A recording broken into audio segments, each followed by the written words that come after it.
Présentation du meet-up pour les nouveaux, et ensuite on présentera rapidement le programme et puis on enchaînera sur les différentes confs.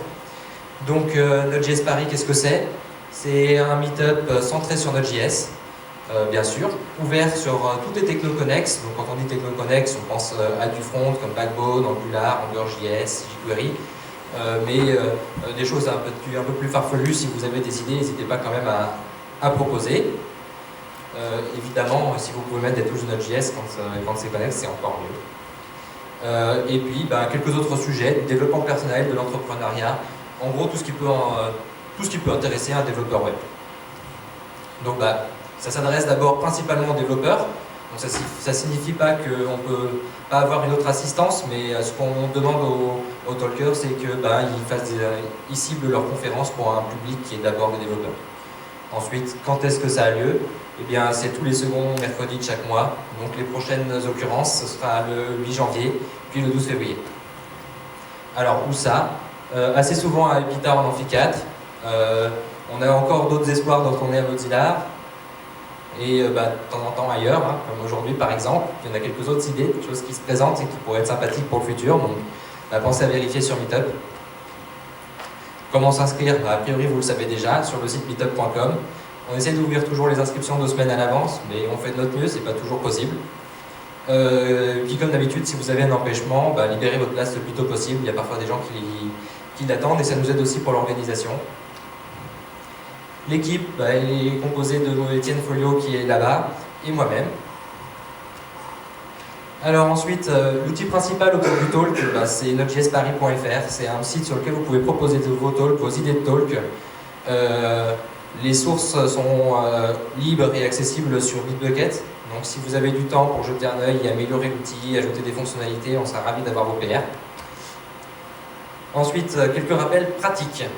Les speakers, ils sont bénévoles et parfois, voire souvent débutants. Donc si possible, respectez-les en évitant les remarques trop pendant les conférences. Et en fin de talk, les réactions se doivent être constructives. Et évidemment, si un contenu ne vous plaît pas, vous pouvez toujours faire un contre-talk. Alors, le programme, ce sera d'abord les promesses avec des fers de JS. Ensuite, j'ai mis des points d'interrogation, j'ai oublié de les remplacer parce que ce n'était pas encore confirmé, mais on va avoir un talk sur l'intégration de Node.js et Azure. Après, on fera peut-être un petit break si on a le temps parce que le programme est chargé et puis qu'on commence un peu en retard. Bon, on aura l'habitude aussi. Et après ça, on aura un talk sur Exobrowser de 20 minutes et enfin un talk sur Sarah de 20 minutes encore. Donc c'est parti, on peut commencer. Donc les promesses via deferd.js. Alors, qu'est-ce que c'est qu'une promesse? Une promesse, c'est un objet JavaScript qui représente une valeur future. C'est-à-dire qu'en fait, cet objet n'a pas encore de valeur à l'instant où on en parle et en fait, on va pouvoir manipuler cette valeur quand on l'aura récupérée. Donc, pas possible d'y accéder immédiatement. Et il y a une API standard. Je dis standard parce qu'il y a toujours quelques déviances entre les différentes implémentations, mais en tout cas, ça se ressemble fortement, qui permet de manipuler cette valeur. Ça permet d'avoir une structure de code plus proche de la structure synchrone. Donc c'est assez intéressant. Et donc voilà, comme je dis, de multiples implémentations qui existent. Donc vous avez la plus connue qui est Q. Ensuite, vous avez une implémentation qui est disponible de base dans jQuery. Vous avez $Q sur AngularJS. Vous avez celle que je vais vous présenter aujourd'hui qui s'appelle Deferd et qui est spécialisée pour Node.js, mais que vous pouvez exporter dans le browser aussi. Donc, parlons de Deferd.js. C'est une implémentation assez complète. Elle est bien optimisée. C'est pas forcément la meilleure, mais je pense qu'elle en fait partie. Il y a tout un tas de helpers pratiques qu'on présentera par la suite, comme each et map. Et on a une gestion du flux d'erreurs qui est implicite avec les objets errors, ce qu'on ne trouve pas forcément partout ailleurs. Donc on va voir ce que ça signifie au fur et à mesure. Donc, voilà un gros tas de code dégueulasse. C'est à peu près ce qu'on écrit en général quand on fait du code asynchrone en Node.js. Donc on va essayer juste de voir à peu près ce que ça fait. Donc en gros là, on lit tous les fichiers qui se trouvent dans le répertoire courant. On enlève les fichiers dont l'extension est .js. On garde des fichiers dont l'extension est .js mais qui ne sont pas libres.js. Et ensuite, pour chacun des fichiers, on va les lire. Une fois qu'on a fini de tous les lire, on les concatène et c'est ici la concaténation, hein, et on écrit tout dans le fichier, dans le dossier courant, dans le fichier libjs, et partout à chaque fois, s'il y a des erreurs, on se trouve. D'accord? Donc voilà. Donc pour manipuler des promesses, comment on fait? Une promesse, ça expose toujours une fonction zen qui prend deux arguments. Le premier argument, c'est une fonction success qui sera exécutée si aucune erreur ne s'est produite pendant la récupération de la valeur qui sera représentée. Et ensuite une fonction failure qui est optionnelle, qui sera exécutée si une erreur s'est produite. La fonction zen retourne objet promesse en général et peut donc être enchaînée. Ce qu'il faut savoir, c'est que sur certaines implémentations, l'objet promesse qui est retourné est un nouvel objet. Donc c'est une bonne idée de penser à l'affecter toujours à la fin dans votre variable initiale. Mais en l'occurrence, avec les cartes, c'est pas obligatoire. Lorsqu'une erreur est produite durant le traitement de la promesse, en fait, les fonctions success sont ignorées et on va sauter jusqu'à ce qu'on trouve une fonction failure qui sera exécutée. Et là, il manque un bout du code. Bon, c'est pas grave, c'est un petit exemple tout simple. Donc, hop, on passe directement. Donc là, ici, on a une promesse, donc avec un code d'initialisation qu'on verra plus tard. Et donc sur cette promesse, on dit lorsque la valeur sera prête, on va initialiser quelque chose, on va initialiser une autre promesse, par exemple, qu'on va retourner. Donc là, typiquement, sur le prochain zen, la valeur ici sera la valeur résolue de la seconde promesse, parce qu'à chaque fois qu'on retourne une promesse, on la synchronise avant de passer dans le zen suivant. Donc ici, c'est pareil, on peut continuer. Et si une erreur se produit ici ou ici, dans ce cas, normalement, vous aurez les fonctions failure qui seront exécutées à condition qu'elles soient plus bas dans le flux. Donc on va avoir des exemples beaucoup plus précis ensuite. Donc voilà, encore un exemple tout simple où on initialise une promesse et on en retourne une autre. Et ici, ce sera exécuté si jamais le premier code d'initialisation échoue. Alors ensuite, on a catch, c'est un tout petit alias sur zen qui passe une fonction id. Donc ici, ça permet simplement, vraiment, écrire ça et ça, c'est la même chose. Si vous mettez catch et une fonction failure, ce code sera exécuté. Donc ici, si le code permettant de récupérer la valeur qui sera représentée par la promesse échoue. Et si vous écrivez ça, vous faites la même chose. En gros, vous dites si ça se passe bien, je retourne la valeur, et si ça se passe mal, je fais ça. Ça permet juste d'aller plus vite. Donc faisons un peu de ce code pour essayer d'écrire à peu près ce qu'on avait fait avant. Donc ici on a une fonction readDir qui est en gros la même chose que le fs.readDir qu'on avait vu avant, sauf qu'au lieu de prendre un callback, elle retourne une promesse. Pareil avec readFile, pareil avec writeFile. On imagine qu'on a déjà programmé une fonction synchronize qui est capable de prendre un tableau de promesses en argument et qui nous retourne une promesse sur toutes les promesses synchronisées et résolues. Donc qu'est-ce que ça peut donner? Donc notre code d'avant, on dit je lis le dossier dirName. Ensuite, une fois que la promesse aura été résolue et que la valeur sera arrivée, voilà, maintenant j'ai les noms de fichiers ici. Donc on va les filtrer, on va récupérer juste les fichiers JavaScript qui ne sont pas libjs. On va synchroniser la lecture de tous les fichiers. Pourquoi ça marche ça? Là, en fait, pour tous les noms de fichiers, on va les mapper sur la promesse du fichier lu. Donc ça va bien nous retourner un tableau de promesses qu'on synchronise. Donc là, on récupère une promesse qui va nous retourner un tableau avec le contenu de tous les fichiers une fois qu'ils seront lus. Donc on a ici readFiles.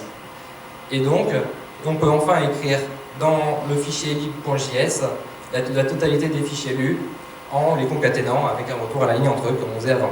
Donc là, on voit que en pseudocode, déjà, la structure du code est quand même plus synchrone. On voit qu'on fait ça, puis ça, puis ça, et on n'a plus les fonctions qui s'imbriquent les unes dans les autres. C'est plus propre, c'est plus lisible. On va voir qu'on peut faire encore mieux, mais déjà on va essayer de remplacer tous les morceaux de code qui nous manquent. Donc Promissify, c'est une fonction qui fait partie de Deferred, et donc ça prend une fonction asynchrone classique Node.js, avec donc un callback rResult en dernier argument. Et optionnellement, ça peut prendre l'arité, c'est-à-dire le nombre d'arguments de la fonction fournie en premier argument. On va voir à quoi ça sert. Et ça vous retourne une fonction qui ne prend plus de callback, mais qui retourne une promesse. Donc par exemple, ici on récupère Deferred, on récupère fs, et là on dit, s'il te plaît, je veux que readDir soit ma fonction fs.readDir qui a une arité de 1, c'est-à-dire qu'elle ne prend qu'un seul argument, Et là, je vais pouvoir lire test. Et ici, juste pour montrer, je passe un argument junk, parce que comme j'ai dit ici à fsReadDir qu'elle prenait qu'un argument, celui-là sera ignoré et ne sera pas fourni en fait au readDir sous-jacent. Donc là, on va bien lire le dossier test. Et ensuite, une fois que ce sera lu, on va récupérer ici la liste de nos fichiers. Ensuite, comment est-ce qu'on peut coder synchronize? En fait, deferred, c'est une fonction qui peut prendre plein d'arguments différents. Et quand vous passez 10 arguments à deferred, par défaut, il vous retourne déjà une promesse sur tous vos arguments synchronisés. Donc en fait, si on a un tableau de promesses, finalement, le code principal pour pouvoir synchroniser, c'est ce qui consiste à appeler deferred avec pour chaque argument vos promesses. Donc on utilise la fonction apply de JavaScript et on lui passe toutes nos promesses et ça marche bien, on récupère ce qu'on veut. Il y a juste ce petit cas particulier où notre tableau est vide et dans ce cas, on crée une promesse déjà résolue.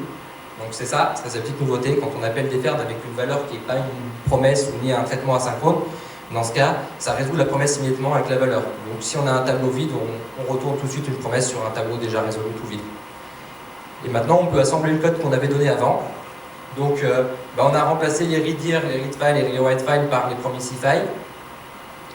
On voit qu'on a mis ici, on a récupéré l'argument en arité 1 sur readFile. C'est très important parce qu'en fait ici on utilise map.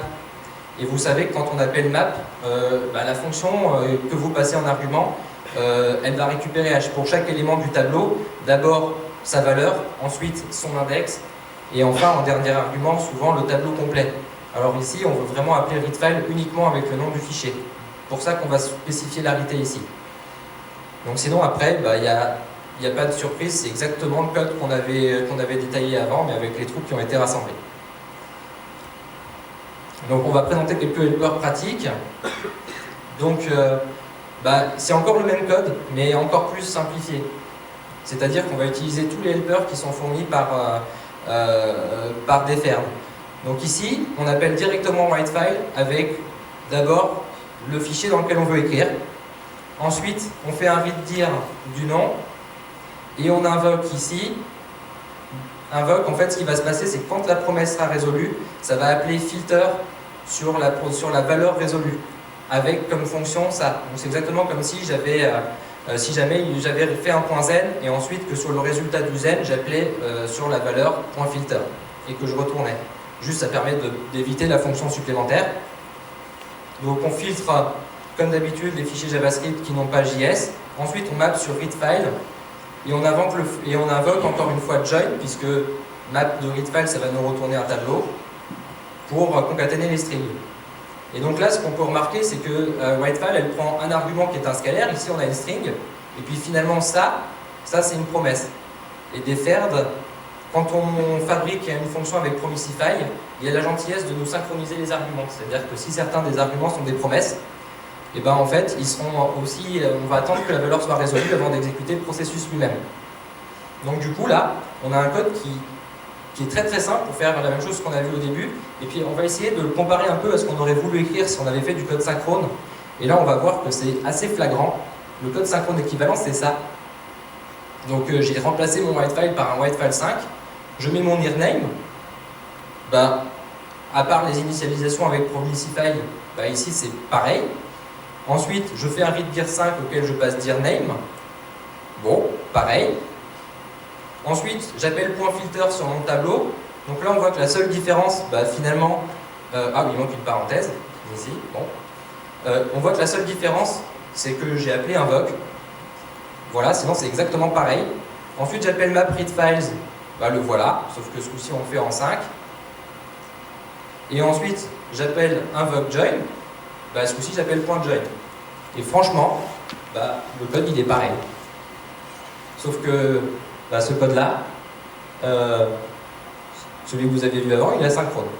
Franchement, passer d'un à l'autre, c'était pas très difficile. Pour la lisibilité du code, ça aide beaucoup.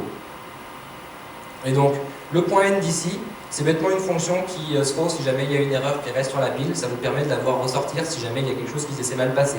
Donc, quoi qu'il se passe dans tout ce morceau de code, s'il y a un problème, à la fin, ça va faire le throw. Pratique. Pour aller plus loin, on va essayer de voir un peu comment est-ce qu'on pourrait recoder Promisify en fait. Donc en fait, pour créer une promesse résolue, on l'a dit un peu plus tard, on appelle deferred avec une valeur. Là, si par exemple je mets sur ma promesse un point Z et que je récupère la valeur, de façon synchrone ou asynchrone, ça va dépendre de votre implémentation. Ici, vous allez avoir le callback qui se trouve ici qui va être exécuté, et puis on aura notre valeur qui est bien 42. Ensuite, comment est-ce qu'on fait pour créer une promesse qui n'est pas encore résolue? Ça c'est facile, il suffit d'appeler deferred sans argument. Et ça nous retourne un objet qui contient une promesse non résolue dans l'attribut promise si vous ne lui fournissez pas d'argument. Donc ici, deferred.promise, c'est une promesse non résolue. Donc to be resolved, si je lui passe une fonction z, ici, vu qu'on n'a jamais résolu notre promesse, ce code ne sera jamais exécuté. Pas très utile tel que. Donc comment est-ce qu'on fait pour résoudre une promesse? En fait, l'objet retourné par deferred, il contient deux fonctions. Resolve, qui résout une promesse avec une valeur scalaire et qui passe sur le flux normal, et reject, qui prend une erreur et qui va passer la promesse en flux d'erreur.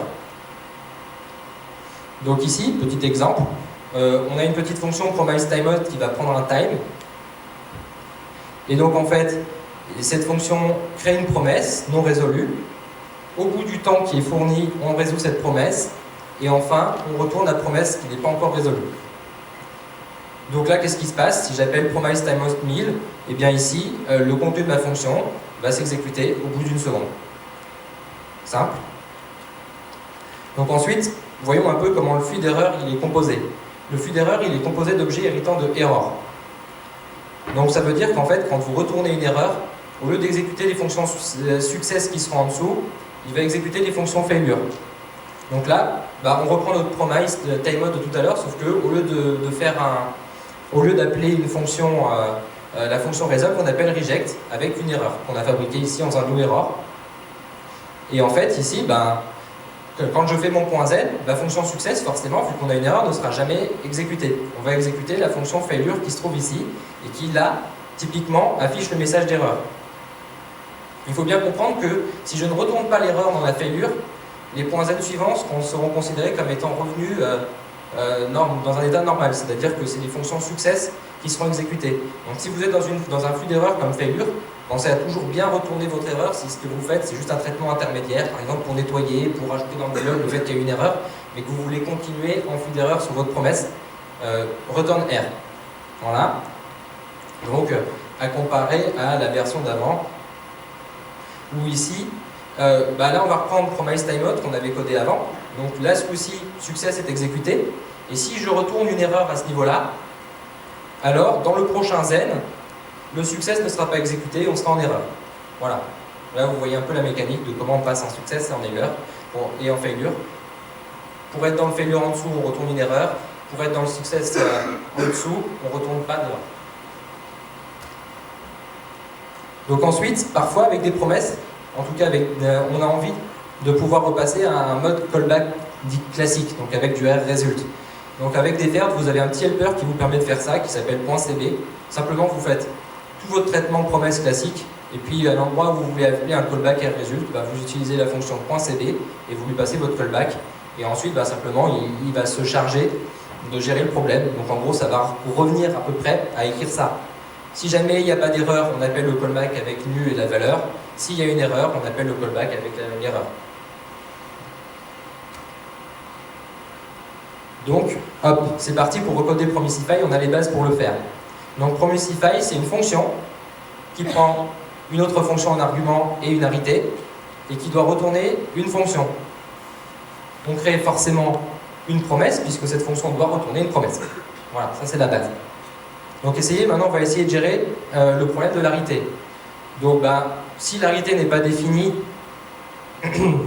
si l'arité est définie, et qu'on a plus d'arguments que l'arité quand on appelle la fonction qu'on a créée, ça veut dire qu'en gros on doit ignorer tous les arguments qui ont été fournis qui sont en trop. Donc pour ça, on appelle slice et en gros on dégomme tous les arguments qui sont compris entre 0 et l'arité -1. Enfin on garde que les arguments qui sont entre 0 et l'arité -1. Pour l'instant, on a une bonne base, mais il va falloir continuer parce qu'on est encore loin du compte. Donc maintenant, il faut résoudre notre promesse.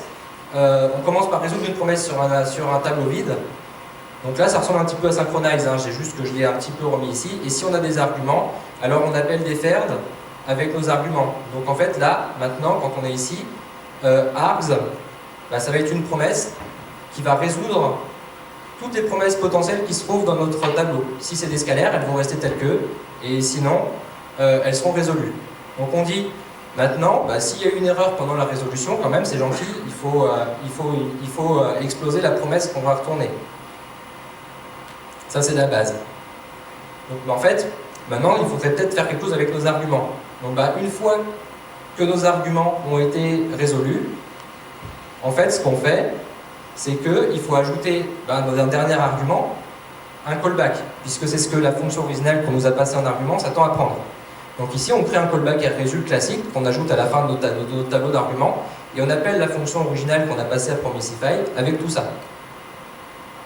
On a pu transformer le catch en une fonction failure, ça va plus vite. Et là, on a quasiment fini. Il ne nous reste plus qu'à gérer les erreurs proprement. Donc simplement, si le callback nous retourne une erreur et que ce n'est pas un objet error, on en crée un et on rejette la promesse. Sinon, on a résout avec le résultat du callback et on a fini. Donc Promesify, c'est ça. C'est une fonction qui synchronise tous les arguments. C'est une fonction qui en prend une autre et qui en fait, celle de la fonction fabriquée, synchronise tous les arguments comme si c'était des arguments normaux de la fonction sous-jacente en résolvant toutes les promesses qui pourraient lui être passées en argument. Et une fois qu'on a fini, on appelle la fonction originale avec les arguments résolus et on traite le callback RResult qu'elle avait normalement pour le transformer en promesse. Et on retourne tout ça. Voilà. Est-ce que vous avez des questions? C'est le appel de la mort, l'exemple, je n'ai pas réussi à figer. Quel morceau? En haut, le définir pour un appel pour les arguments.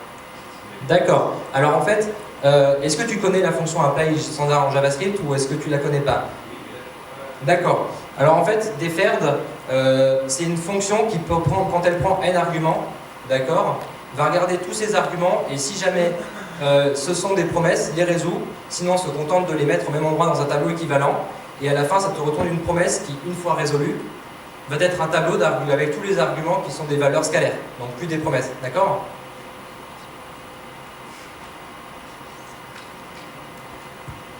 Donc ça c'est génial quand on veut synchroniser tout un tas de promesses ensemble, évidemment. J'avais une version simple de ça, c'était Synchronize que j'avais présenté avant, je sais pas si... Hop. Est-ce qu'elle est là?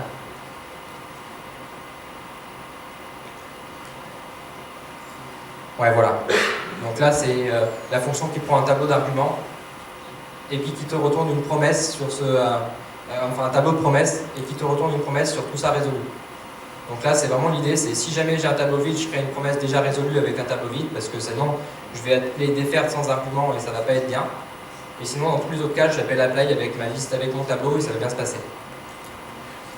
Parce qu'on a dit que quand on appelait deferred sans argument, ça retournait une promesse non résolue, qui sera jamais résolue sans appeler resolve ou reject. Ouais. Est-ce qu'il y a un...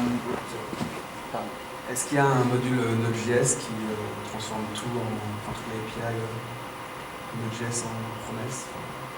Alors bah, a priori avec Promesify déjà, comme on a vu, là le module dont je parle c'est deferred, c'est un module Node classique. Si tu utilises Promesify, donc tu fais quelque chose comme ça, tu vois tes fonctions Node avec Promesify, tu en fais vraiment des fonctions de promesse. Là je t'ai redonné un peu, pour mieux comprendre, je t'ai redonné comment la recoder, mais elle existe de base. Hein. Ouais, non bien sûr, mais il faut les remettre partout, c'est pas hyper pratique. Ouais, c'est un peu chiant, mais remapper les fonctions, tu le fais une fois, puis après c'est réglé. Quoi. Et du coup, pardon, excuse-moi. Et du coup, Promesify, c'est pas très efficace de l'appeler à la volée. Tu peux, si, c'est... si tu le fais pas trop souvent ou sur un process avec une grosse boucle qui se passe 10 milliers de fois, il n'y a pas de problème d'appeler Promesify à la volée dans un... Tu vois, ça fait que créer une fonction, hein, c'est pas un travail extraordinaire non plus. Juste que le problème, c'est que si jamais tu le fais trop souvent, tu risques d'exploser un peu ta RAM parce que tu auras une instance de cette fonction pour chaque fois où tu auras appelé Promesify. Donc si c'est une même fonction qui va être utilisée plein de fois, effectivement, il vaut mieux l'appeler à un endroit où ça va être fait qu'une fois. Il n'y a pas de système de cache Je pense pas qu'il y ait un système de cache qui soit de base là-dedans, mais je suis sûr que Lodash te fournirait des outils pour faire ça aussi. Là, pour le coup...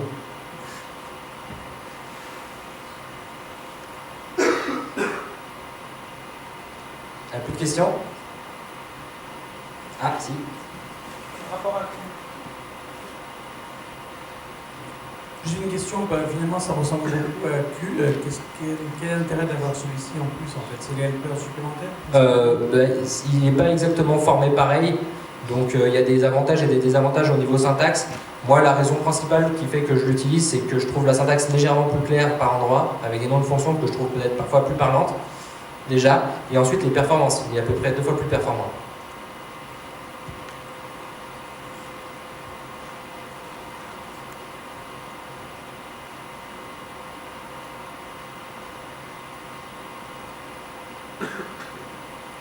Je crois qu'on a fait le tour, merci beaucoup.